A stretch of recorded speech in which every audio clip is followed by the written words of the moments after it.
آخری لمحے میں انہوں نے وصیت کی. ایک اللہ والے تھے، درویش تھے، صاحب کمال تھے.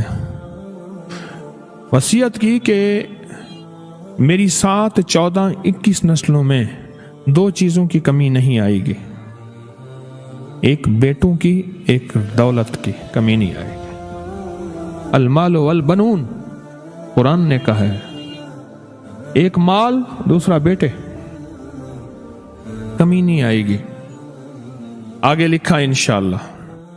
اور پھر آگے جو بات لکھی، کہا میں ساری زندگی دن میں کسی وقت مجھے سورۃ رحمان یاد ہے، ایک دفعہ سورۃ رحمان ان نعمتوں کا تصور کر کے پڑھ لیتا ہوں. میں نے ساری زندگی ایک بار بھی سورۃ رحمان نہیں چھوڑی. اور اللہ پاک نے سورۃ رحمان میں تقریباً 24 نعمتوں کا تذکرہ کیا ہے. 24 نعمتوں کا تذکرہ کیا ہے. اور یہ کیا اس لیے ہے، یہ نعمتیں تمہیں دینی ہیں. یہ نعمتیں دینے کے لیے تذکرہ کیا ہے. اور فرمایا میں اس نیت سے ساری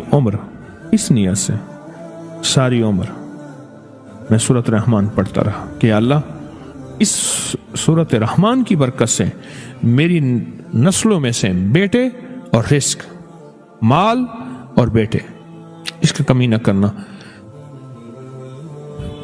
صاحب کتاب نے جس نے یہ بات لکھی، اس میں لکھا ہے کہ میں اس خاندان کی اب تک 9 نسلوں کے بارے میں معلومات کر چکا ہوں، نہ ان میں بیٹوں کی کمی ہے نہ مال کی کمی ہے.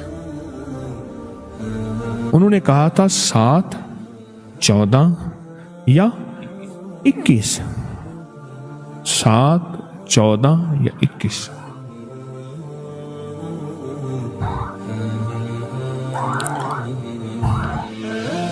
روزانہ میں ایک بار سورۃ رحمان پڑھ لیتا ہوں، بس کسی بھی وقت چلتے پھرتے. اس میں ساری نعمتیں ہیں، اس میں سارے انعامات ہیں،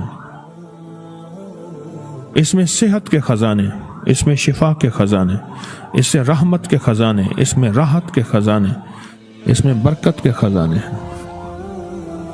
اس ویڈیو کو لائک اور شیئر کریں.